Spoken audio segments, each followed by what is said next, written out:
John and Samuel, I just want to make sure you can hear me. Yes, we can hear you, Carrie. Thank you.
Good evening and welcome to tonight's public hearing. My name is John Urino. I'm the zoning examiner for the city of Tucson. I conduct rezoning hearings on behalf of the mayor and council and make findings of fact, which I put into a written report along with my recommendation, which I then send along to mayor and council for their consideration and for their final decision. My report will be based on the information submitted to me, which includes the application, the staff report, all written approvals and protests, all correspondence, and the testimony given at tonight's public hearing.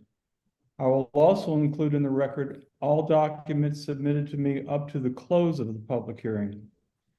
Tonight's proceedings are being recorded. With that in mind, if you choose to testify and I call on you to testify, I would ask that you please speak clearly and begin your testimony by stating your name and your address. Here's how the process goes after the hearing this evening. First, I complete a preliminary report within 5 working days.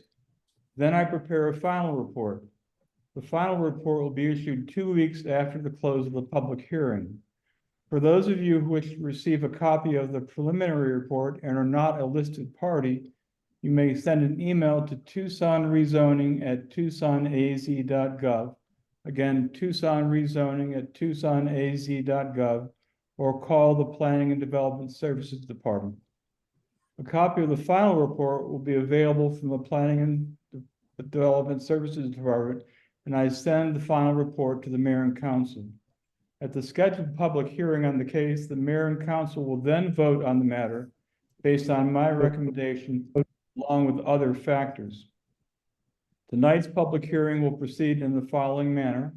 I will open the public hearing and ask a member of the Planning and Development Services Department to give a brief presentation of each of the 2 cases.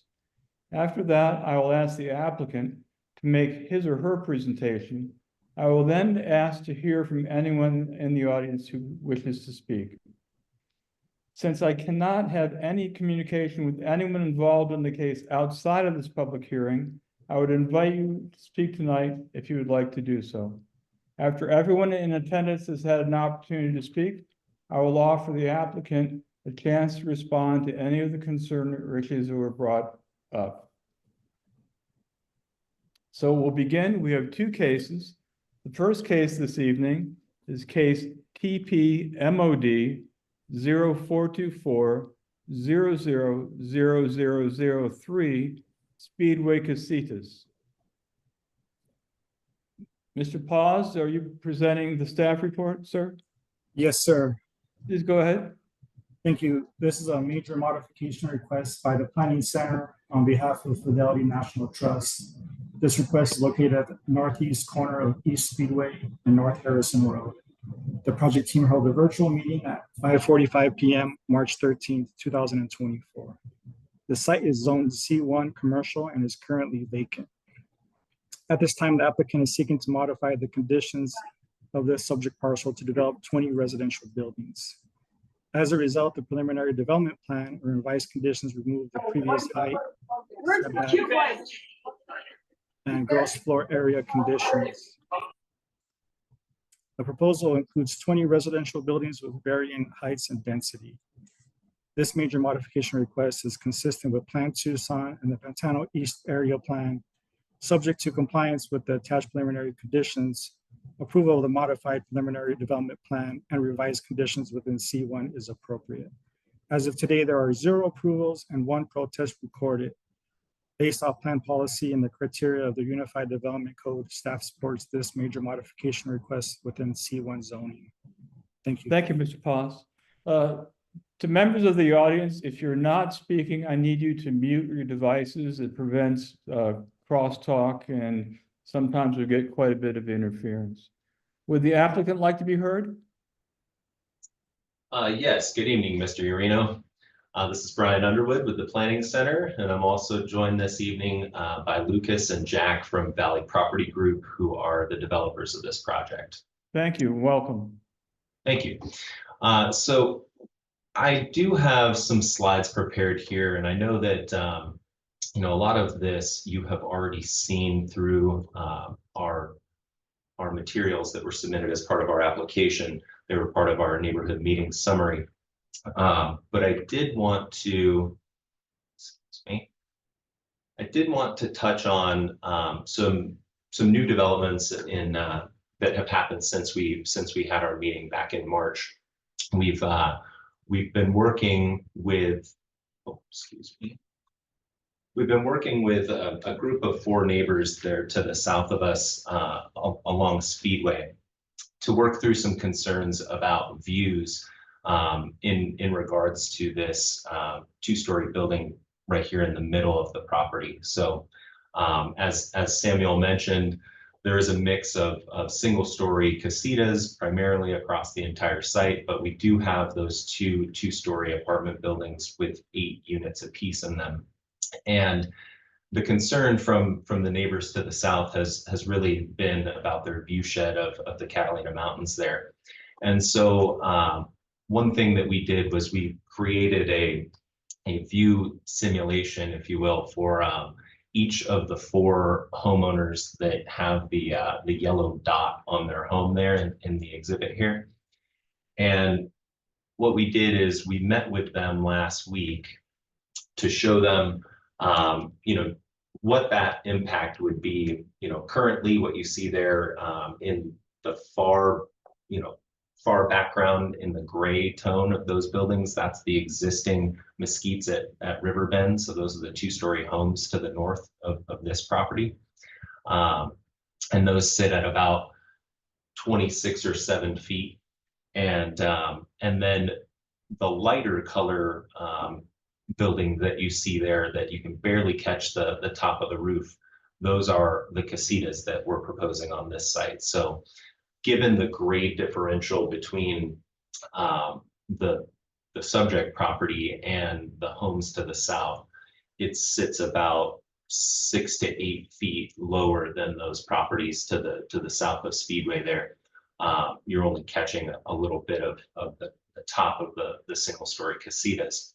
But what was of concern, obviously, is that 2-story building there along the frontage of Speedway. And so in this first exhibit, you can see from that furthest east neighbor's home out of the 4, what that impact is with the building. And then moving over for the other 3 neighbors to the west of that first neighbor. And as you can see, you know, varying degrees of impact depending on how aligned you are directly with the building itself. But by and large, the mountain views are preserved for everyone, given that you do still have the entirety of the view on either side of the building, and you can still see the mountains over top of it as well. So that's one thing that we wanted to do to at least illustrate to folks, you know, what they would you know, be living with there in the future once this project is constructed. And so you do see some of the existing trees there on the south side of the right-of-way on Speedway, and then some trees that would be proposed as part of this development up closer to the buildings. But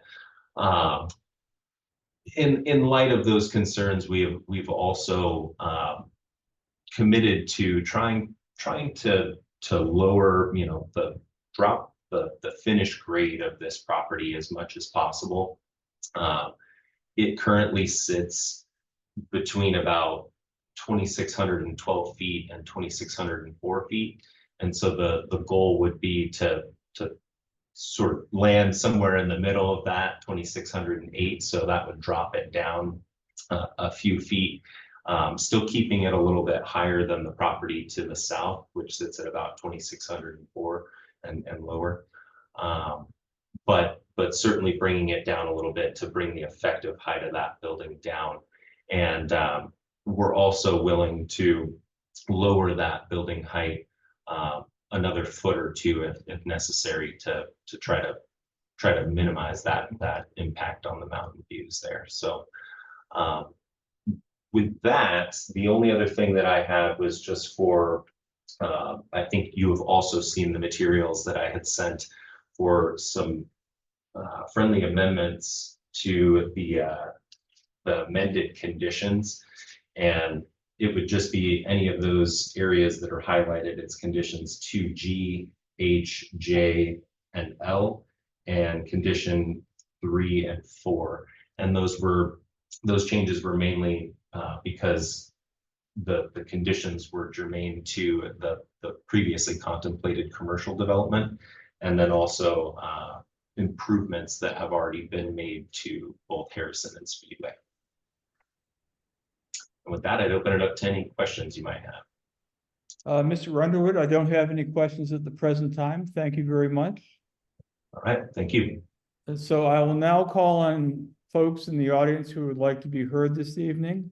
You can do that if you can raise your hand. That's one way, and it's certainly okay for people to just talk and I'll recognize you and go at it that way. Would anyone like to be heard on this case? I would. Can you hear me? Yes, I can. Please state your name and address. Yeah, my name is Allison. My address is 9539 East Corte del Sol. I'm one of the 4 houses directly behind that, directly behind that 2-story building. Okay, go right ahead, please. The mountain views is a concern. Another concern that I have is that the 2nd-story windows look directly into my house. And I have several large windows that face the mountains. So it's just the privacy too is kind of a little disturbing, and not knowing who's coming in and out of those apartments as well. So I just wanted to bring that up as well. Well, thank you very much for your participation. Your concerns are noted. Would anyone else in the audience like to be heard?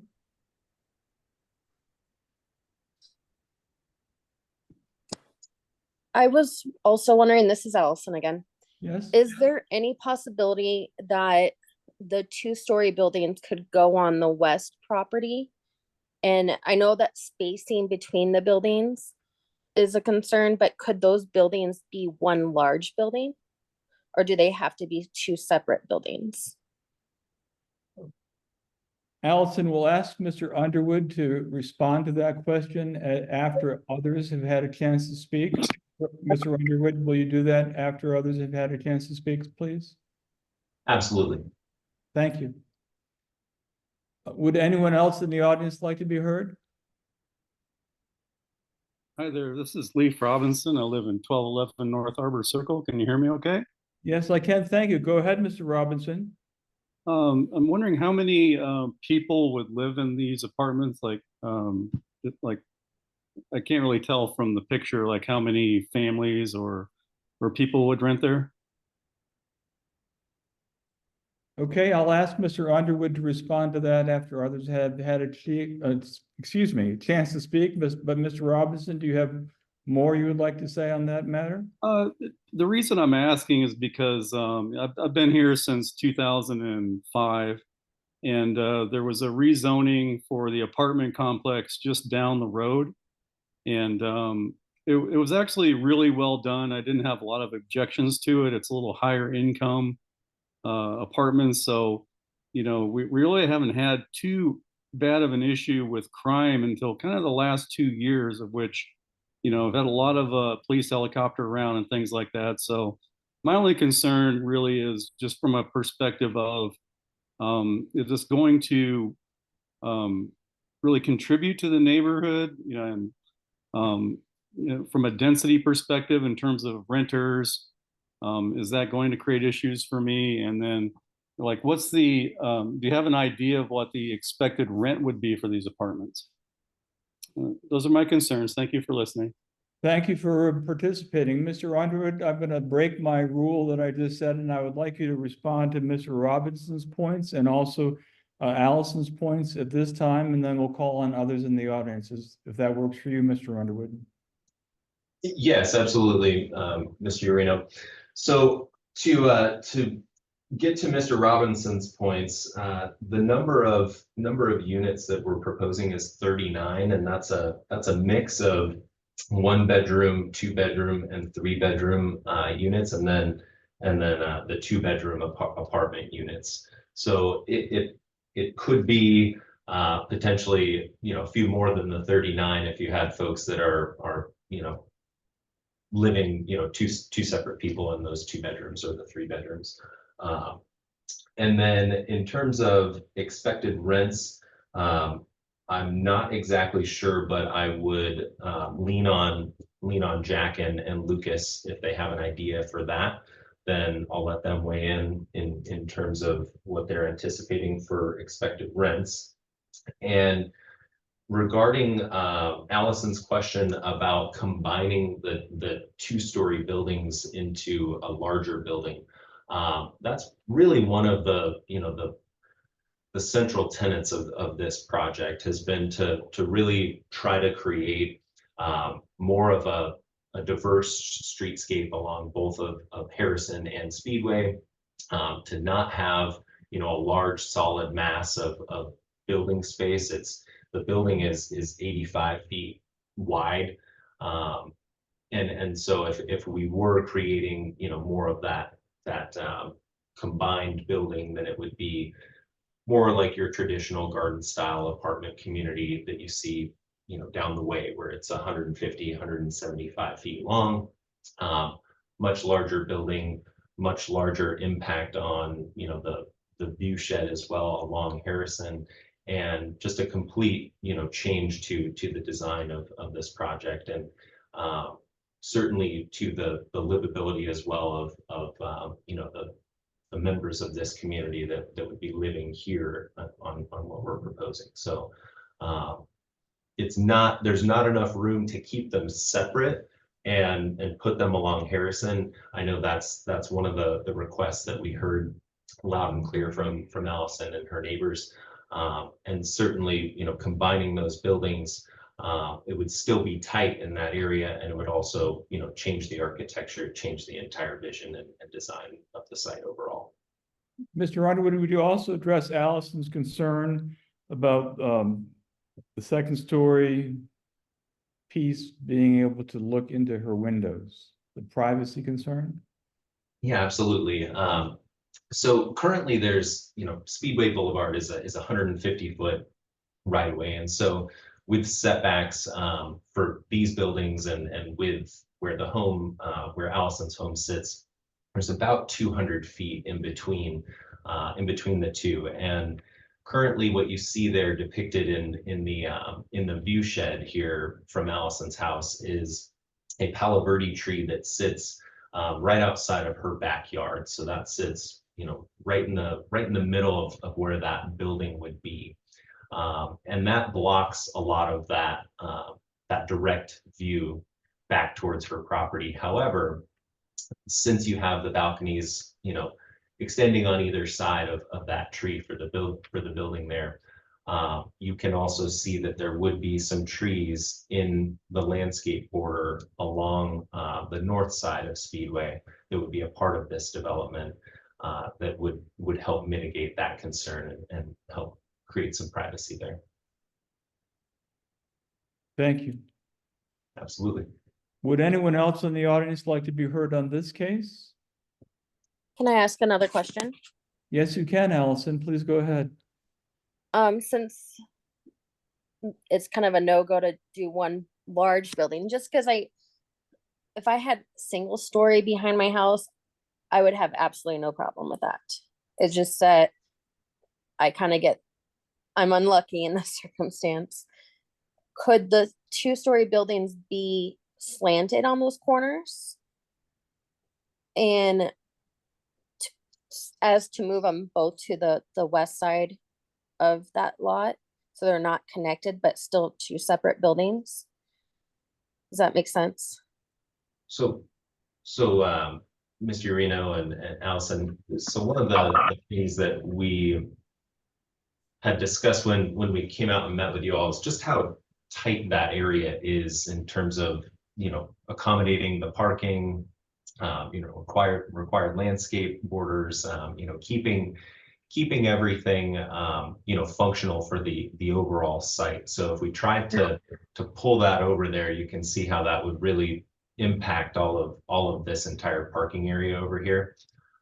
So it's not as simple as just pulling that over and you know, being able to get that to more of a single story height right there in front of you, unfortunately.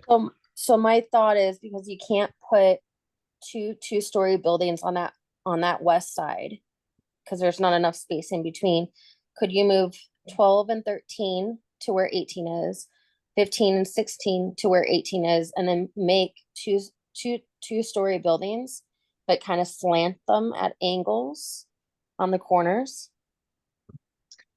And that would give you more space in between the buildings. Yeah, And so you're not losing buildings then too. right. So as you can see, you know, there's not enough room to slant that. If you were to turn that, you know, 45 degrees and have that at an angle, you would be encroaching within the required setbacks or within the parking area. So I know it seems like you might be able to just shift it a little bit and be able to fit that in there, but it's really tight. And that's one of the things that, you know, when looking at this site, you know, the C1 density would be 36 units per acre. And so it would be a completely different kind of project. You know, it'd be more of that garden style project, the larger, longer buildings. But when our clients, when Lucas and Jack first looked at this, that wasn't what they felt was appropriate for the area. You know, particularly given that you have, you know, two-story homes to the north, you have single-family homes to the south. Putting, you know, two-story apartments across this entire thing to try to realize that maximum density just didn't fit the area. It didn't make sense. But to do something even less, it is still, you know, a very, very tight configuration there with trying to keep everything, mainly everything, down to that single story. And to answer Mr. Robinson's question, to get back to that about the expected rents, they would range anywhere from $1,200 a month to $2,000.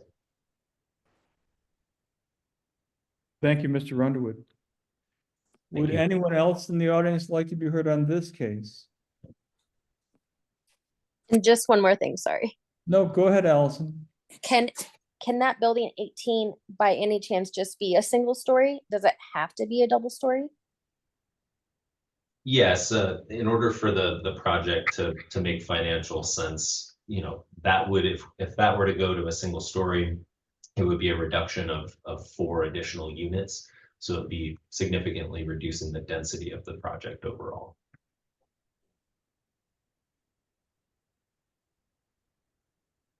Thank you.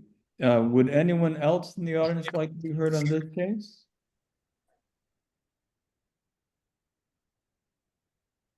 Just one more question. Sorry, this is Leif Robinson. What's the approximate square footage of the casitas? I can take that one. This is Lucas with Valley Property Group. I'm sorry, sir, but Lucas Kautz, I can read your name, but the recording won't pick it up. But it's Lucas Kautz, K-A-U-T-Z. Go ahead, Mr. Kautz. Correct. So for typical sizes, the 1-1s all the way to the 2 or the 3-2s, we're ranging anywhere from 665 square feet to a little over 1,100. Thank you, Mr. Kautz. Yes. Would anyone else in the audience like to be heard on this case? Seeing no hands and hearing no one, I'm going to close the public hearing on case TP MOD 0424-000003 Speedway Citas. I want to thank everyone for their participation. Our next case and the final case for this evening's hearing is case TP MOD 0424-00006 Pima Medical Institute. Mr. Paz, are you presenting the staff report? Yes, sir. Thank you. This is a major modification request by Lazarus and Sylvan on behalf of the Summit Development Partners. This request is located at the northwest corner of Craycroft and Hampton Street. The project team held an in-person meeting at 6 p.m. on April 16, 2024. The vacant site is zoned OCR 1 and was part of the Townsend Middle School rezoning in 2017. At this time, the applicant has identified an end user and is seeking to remove the drive-through restrictions for the subject parcel. As a result, the preliminary development plan and revised conditions remove the drive-through conditions, propose constructing a new 2,200 square foot building with a 400 square foot outdoor patio. This major modification request is consistent with Plan Tucson and the Arcadia Alamo area plan. Subject to compliance with the attached preliminary conditions, approved of the modified preliminary development plan and revised conditions within OCR 1 is appropriate. As of today, there are 11 approvals and 6 protests recorded. 3 additional protests and 2 approvals were received after the protest deadline. Based on plan policy and the criteria of the Unified Development Code, staff supports this major modification request within OCR 1 zoning. Thank you. Thank you, Mr. Paz. Would the applicant like to be heard? Yes, Mr. Urino, Carrie Sylvan with Lazarus and Sylvan, representing the applicant. I'm going to go ahead and share my screen.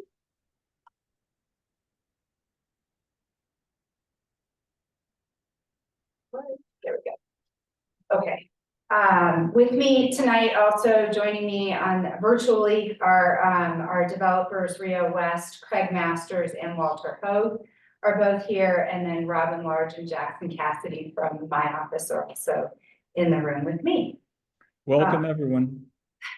I just want to run through a few slides and give you a little bit of background in the work that we've been doing on the project. Pima Institute is the overall project. We've highlighted the area that we're talking about tonight for the removal of the drive-through limitation, the change of condition. As you can see from this map, and you're probably familiar with the area as well, this is a lot of commercial and medical with residential to our south. This gives just a better, I think, visual of what's gone on the site and kind of what's in our immediate surroundings. Rio West, as I said, is the original developer of the site, started a partnership with TUSD in 2017, 2016, towards the adaptive reuse of Townsend Middle School. It was a commitment to the project that they've achieved. 35% of the project is adaptive reuse, and that's the Pima Medical in this area of the site. We believe it's the only TUSD or one of the only TUSD projects so far that where a decommissioned school has actually successfully been adaptively reused. Pima Medical is very proud of it. We did our neighborhood meeting there, and they talked about the history, and there's a commitment to explaining that to people. And the developer is very proud of the commitment to the site and keeping the vision through these final stages of the development.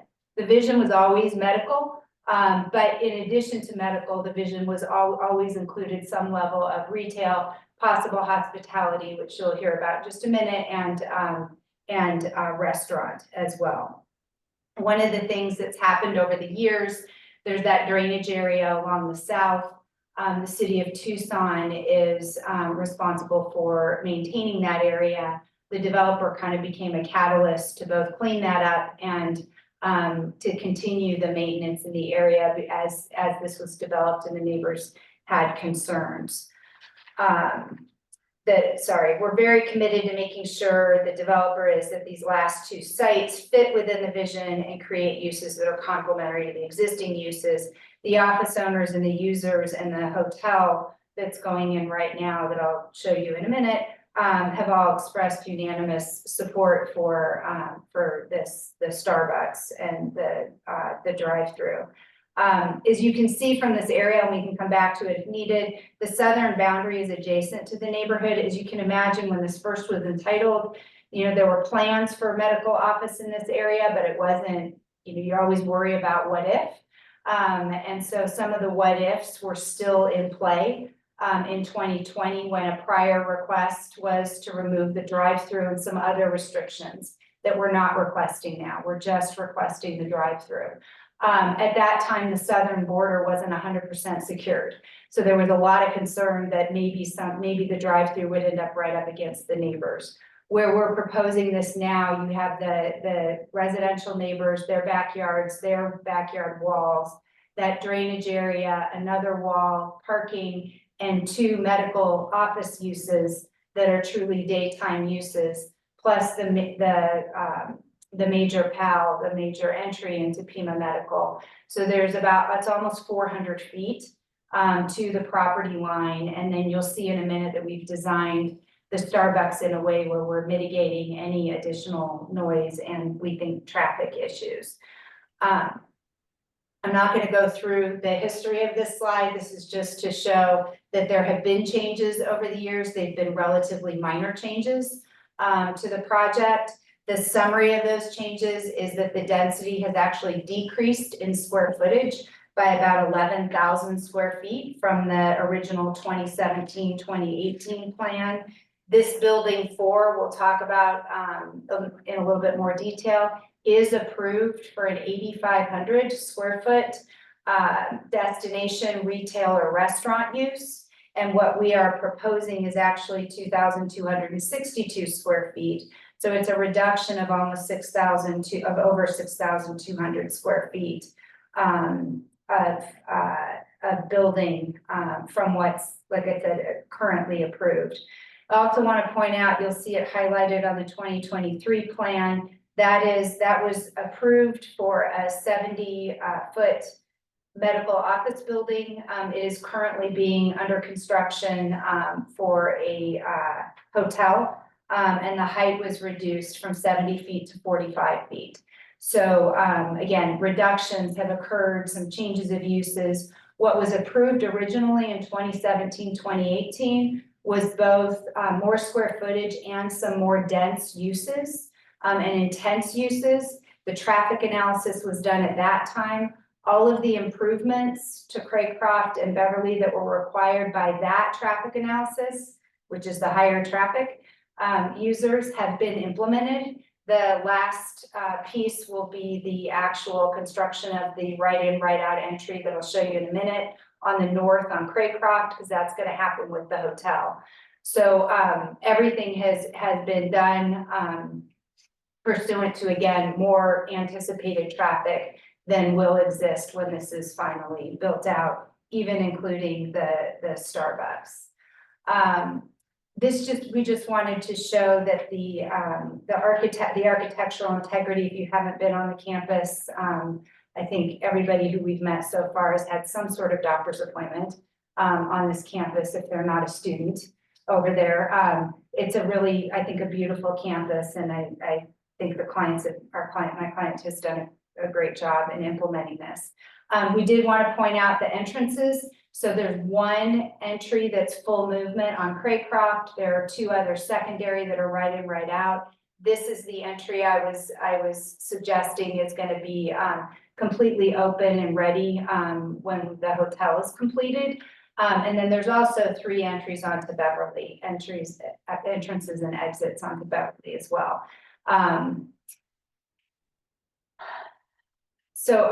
Want to make a couple of points on this slide. We now have, as I said, the opportunity for a Starbucks, and we're asking the request tonight, or the request that you will hopefully be making a recommendation on, is to remove the drive-through restriction. On the left is the current approved plan. Again, it's 8,500 square feet. It was intended to be destination retail or restaurant with the parking associated, and destination retail or restaurant really is intended to bring people into this area to come visit that particular restaurant or retail. It's available obviously to people on the campus, but it's from a traffic standpoint as well, it's intended to bring people to the area. One of the things we highlighted in the neighborhood meeting was that a Starbucks, 70% of their traffic is already traffic that's passing by the project. So that's really important, because as we did the updated queuing analysis that is in the record, you'll see that when you calculate the 70%, we're really talking about 360 additional vehicles to this area. one of the big concerns from the neighbors has been overall traffic on Craycroft in in this area. And one of the benefits that I think was recognized by a number of people in the neighborhood meeting was that difference in use. So that was that was one of the number one issues. The other issue that was brought up was related to the actual circulation, which I'm going to show you in the next slide. One of the other things we want to point out about the Starbucks is that we're hoping that it reduces some of the traffic for folks leaving the campus. We've got students on the campus that if they need a cup of coffee, want to go leave to sit down someplace and just chill, not in school, or if any of the families of patients or people want to wait to get there a little bit too early, this can be a spot where they can go without having to increase traffic. So I don't have to leave the campus. I can just go across the street and possibly walk on the nice sidewalks to get over there and have a cup of coffee. So we definitely are not guaranteeing we're going to reduce traffic, right? But there's those synergistic opportunities, and same thing with the hotel. We are going to meet, get to that, yeah. So here's what we did with the design. Again, one of the big concerns was going to be the queuing. For those of us who've been in Tucson for a while, never drove Broadway down to downtown when Starbucks was at Broadway and Campbell, that was probably the biggest nightmare known to man since it spilled out onto the street. So we've designed this, and the developer said this at the neighborhood meeting. There were about 15 different iterations of how this could work on the site. And the neighbors that were at the meeting were thankful that this was the conclusion. So we come in off the main drive and you have about 200 feet, 180 feet of the existing major drive before you even turn into the site for the Starbucks. Then you will turn, and this is showing 13 cars. There's actually the ability for there to be 14, but 13 cars in this area. As you saw from the queuing analysis, the expectation is even during morning rush hour that this will be closer to 7 or 8. There are those times where it might be more. One of the things we talked about with the neighbors is signage out in this area that will say, if the drive-through is full, please pull forward. And it allows them to come around and use the PAL as part of the stacking. This is exactly the design of the project of the Starbucks at Swan and Grant. And actually at Swan and Grant, this would be Grant in that scenario, right? And there has never been an issue with cars stacking at all on Grant. So we knowing that this exists, and we're emulating that, and that problem has not existed. We are very confident this is the right design for the drive-through. The other thing, the three things we kept hearing, right, was traffic in the area, and I can get into more detail if we need to with questions. The stacking of the drive-through, and the third was noise. And again, if you remember the site plan, we have all that distance and a lot of noise barriers, 2 walls, buildings in between before you even get to the property line. We purposefully put the order window on the north, so on the other side of the building. And then the kiosk generally goes about 7 to 8 cars deep, which would put it right kind of in this area, which is going to be either facing Craycroft, or even if it's tilted a little bit this direction, it's behind the existing monument sign that's remaining. And with all of those distances and those noise barriers, none of the neighbors will be able to hear the order kiosk in this area. So again, we explained all of this in our neighborhood meeting, and there was a sense of acknowledgement on some of this, with continued concern about overall traffic on Craycroft that is not necessarily ours. It's a growth factor. This is just meant to show, all the different ways Starbucks could be used. I think most people are familiar with the Starbucks and the hope that students will use it, neighbors will use it, as well as patients and their families and visitors. I do want to point out in the 70% of the traffic that is really the passing by traffic, we do have a lot of people who use the mobile order now. And so there will be more mobile order spots, designated parking spots. So they generally don't come into the drive-through either. It's faster to just pop out of your car and go grab your mobile order. Last thing, neighborhood outreach. We had our neighborhood meeting. As I mentioned, you have the summary in the packet. It was April 16th, sent out notice on April 2nd. Again, those were the 3 concerns. I think you can see that in a lot of the comments. They're still the same 3. We responded to those and we think we've addressed all of them. So with that, I am happy to answer any of your questions. I can wait till after the public hearing. And then I was asked, once you start the public hearing, I can do it at the end. There's somebody on the call who's having audio issues, and I was asked to bring their voice into the hearing, so I can do that at the end of the hearing. Thank you, Ms. Sylvan. I don't have any questions. I'll turn it back over to you to bring that person in after others have had a chance to speak. Okay. Would anyone in the audience like to be heard on this case?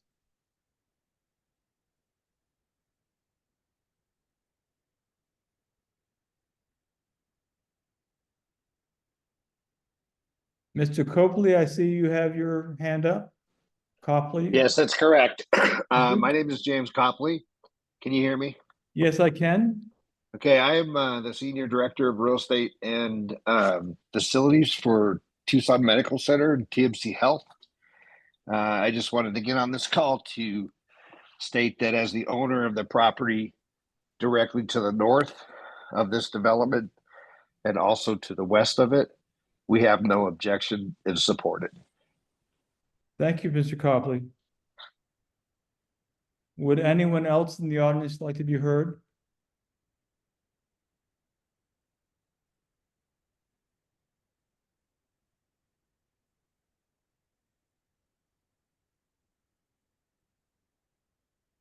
Would anyone else in the audience like to be heard?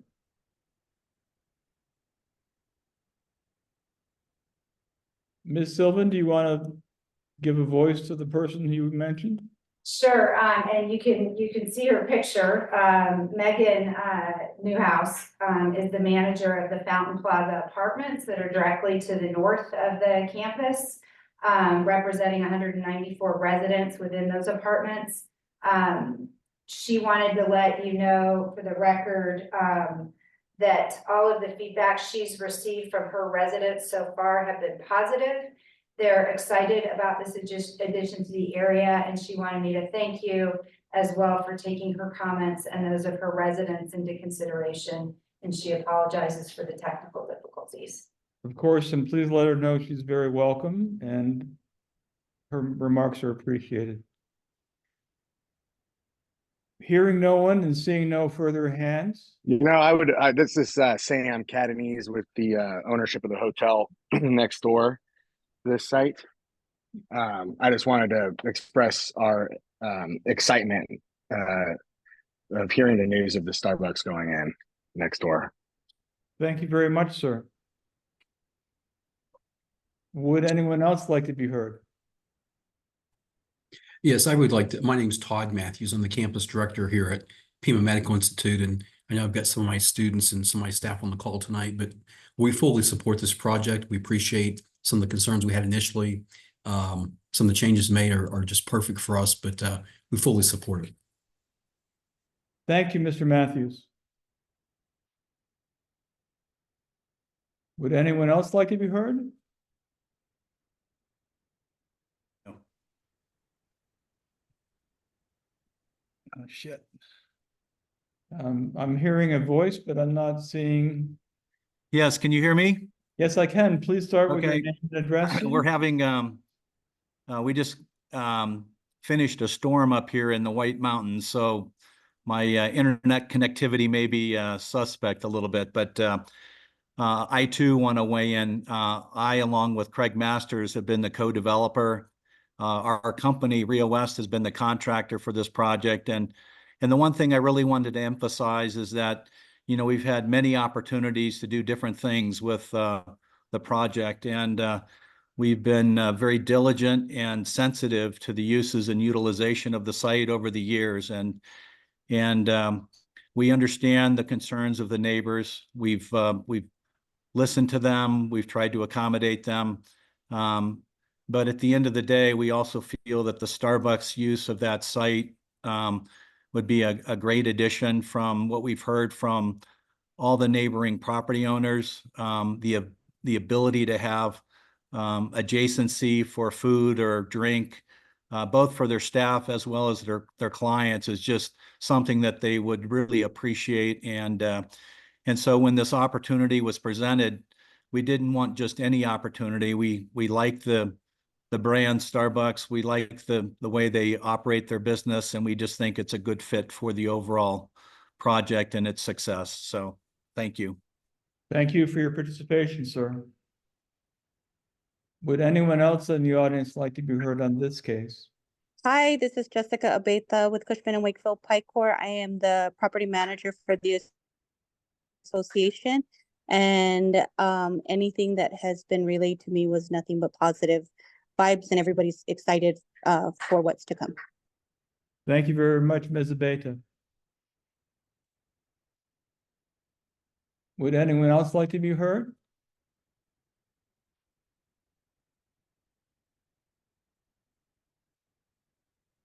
Seeing no hands and hearing no one, I'm going to close the public hearing on case TPMOD 0424-00006, Pima Medical Institute. I want to wish everyone a safe and lovely evening and good night. Thank you. Night. Thank you very much. Thank Thank you, you. Mr. Thank Marino. you. Appreciate it.